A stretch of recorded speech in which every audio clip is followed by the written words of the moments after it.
The Notre Dame fight song. Look at you, Crash. Excited about this next guest, Sean Astin. This guy works hard. He's on Brooklyn Nine-Nine. He's on The Big Bang Theory. And now he's got this new Netflix show, actually 20 episodes. It starts today, and it's called No Good Nick. Him and Melissa Joan Hart play a married couple, Liz and Ed. They welcome a 13-year-old girl named Nick, played by Sienna Ogudong, into their family, and it turns out to be quite a twist. And it looks really, really good. But there's a reason why we started this conversation with the Notre Dame music, and I'm sure Sean can figure it out. First of all, Sean, good morning. Welcome to the Bernie and Sid Show. Good morning. How you guys doing? We're doing great, pal. So, listen, your character in that movie, Rudy, was so inspirational, still beloved to this day. Even folks that are not fans of the Irish love Rudy. And, Sean, after what we saw yesterday from Tiger Woods in Augusta, you being on today is perfect. I'm sure you saw that, how dramatic and inspiring that was. Well, you know, my late father-in-law and my brother-in-law are huge golfers, and for years and years and years, we've all just been waiting and waiting and waiting and hoping and praying. It's like it can't. You know, he's got 3 more now. He's got 3 more to be the undisputed all-time, golf champion in the world. But you know, it just, for a guy who's had so much drama and so many highs and so many lows, wow, is that just incredible. Just incredible. It is. Yeah. And are you amazed still that even all these years later, Sean, that Rudy character, I mean, when you made that movie, did you have any idea that that character would be this beloved decades later? I was 21. I don't know if I knew what I was going to do that the next day. Right.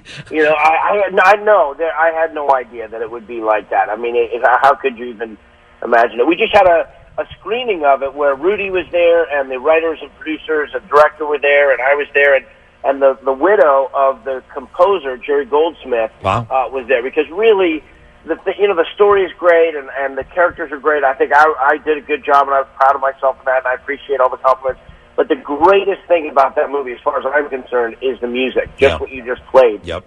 It is one of the great all-time film scores, and you know, I'm a big John Williams fan, and you know, Howard Shore did the Lord of the Rings thing and won Oscars for it, and so. But anyhow, yeah, that is what can I say?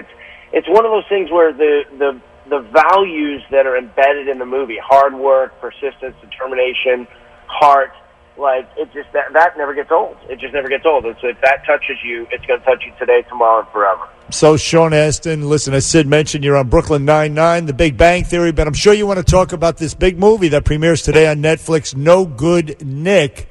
Tell us about that. Well, you guys are New Yorkers, right? I was expecting you to say it like, hey, no good, Nick. Hey, what's up with this chick? Hey, there's no good, Nick. So actually, a no good Nick is a bad person.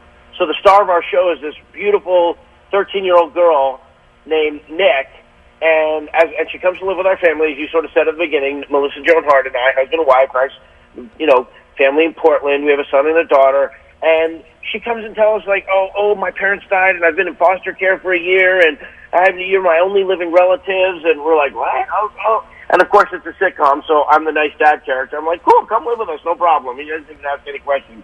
And the rest of the family's a little bit like, wait a minute, what? So she's actually targeted our family. You come. It's a series, you know. The first 10 episodes drop today. Yeah. And it's Netflix, so at the end of each episode, there's a kind of plot point that, you know, like, wait, did she just get caught for that scam she did? And well, was she going to get busted? Like, what's going to happen with the family? And then it goes to the next one, and you think, whoa, is the brother who's kind of trying to figure out what's not right about this girl, did he just figure it out?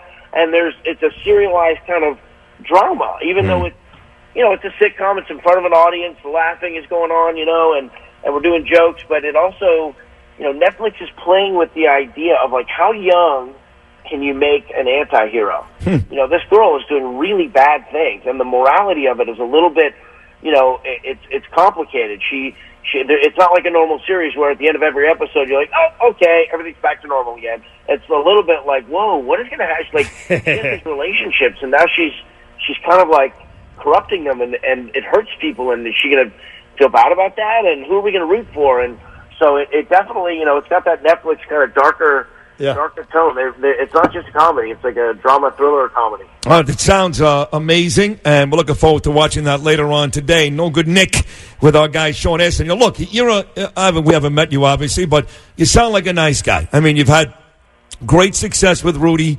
You had some real iconic characters, Sean, along the way, whether it was Goonies, certainly the trilogy, Lord of the Rings. I mean, you've been in some major stuff. And to be honest, I don't know this, you have to tell me this, being that both of your parents, not just one, but both of your parents were pretty big-time actors, was the pressure on you at a very early age to kind of be that guy? I don't think so. The first time I felt any of the kind of pressure you're talking about, the kind of, once I knew I was an actor, like it wasn't just a lark. When you're a kid, if you're comfortable in front of the camera, then, and you get lucky, they put you in stuff. But at a certain point, you kind of got to learn how to actually, learn a craft, develop a technique, and that kind of thing. It was after I graduated from college, Rudy, I'd already done Rudy and Memphis Belle and Encino Man, another classic in the American cinema landscape. But that first time when I was kind of like, what is my place in the world? What am I going to, I didn't know. That felt a little bit like pressure. And then, of course, right after that, I got Lord of the Rings. So I've been incredibly blessed. But it's funny, you talk about my parents. Yeah. Patty Duke had the Patty Duke Show. John Astin was Gomez in the Addams Family.